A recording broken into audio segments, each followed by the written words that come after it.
بسم اللہ الرحمن الرحیم۔ شروع اللہ کے نام سے جو بڑا مہربان نہایت رحم والا ہے۔ آج ہم پڑھیں گے کلاس 9 کے مطالعہ پاکستان کا چیپٹر نمبر 3 جس کا نام ہے ارض پاکستان۔ ہمارا آج کا ٹاپک ہے قدرتی خطہ، وہ علاقہ جس کے طبی خدوخال، آب و ہوا، قدرتی نباتات، جانور اور انسانی سرگرمیاں یکساں ہوں، اس کو قدرتی خطہ کہتے ہیں۔ پاکستان کے قدرتی خطے میں سب سے پہلے ہم پڑھیں گے میدانی خطہ۔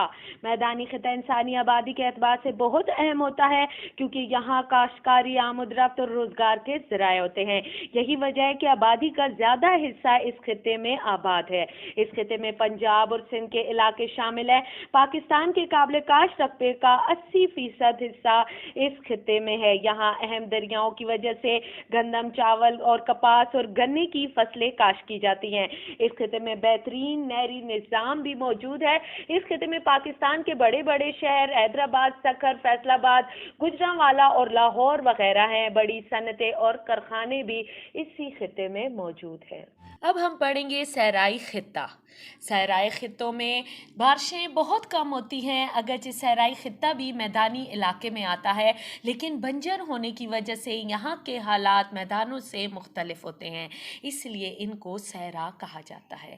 زندگی کی سہولیات کم دستیاب ہونے کی وجہ سے یہاں کے لوگ زیادہ تر خانہ بدوش ہوتے ہیں۔ عموماً لوگ بھیڑ بکریاں پالتے ہیں۔ پاکستان میں صوبہ سندھ اور بلوچستان کے اکثر حصے اس خطے میں آتے ہیں۔ اب ہم پڑھیں گے ساحلی خطہ۔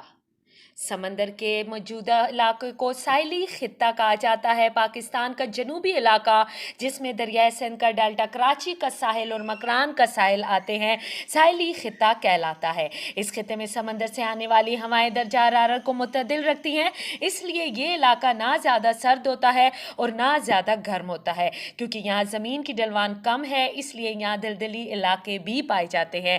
ساحلی علاقوں کے زیادہ تر لوگوں کا پیشہ ماہی گیری ہے، اس کے علاوہ یہ لوگ تجارت بھی کرتے ہیں۔ پاکستان کے انتہائی شمالی علاقے اور جنوب مغربی پہاڑی علاقے بہت کم بارشوں کے علاقے ہیں۔ یہ پاکستان کا انتہائی خشک خطہ ہے۔ سردیوں میں شدید سردی ہوتی ہے جبکہ موسم گرما معتدل ہوتا ہے۔ یہ خطہ کم آبادی کا علاقہ ہے۔ سردیوں میں لوگ عارضی طور پر میدانی علاقوں کی طرف ہجرت کر جاتے ہیں۔ ان لوگوں کا زیادہ تر پیشہ بھیڑ بکریاں پالنا اور باغبانی ہے۔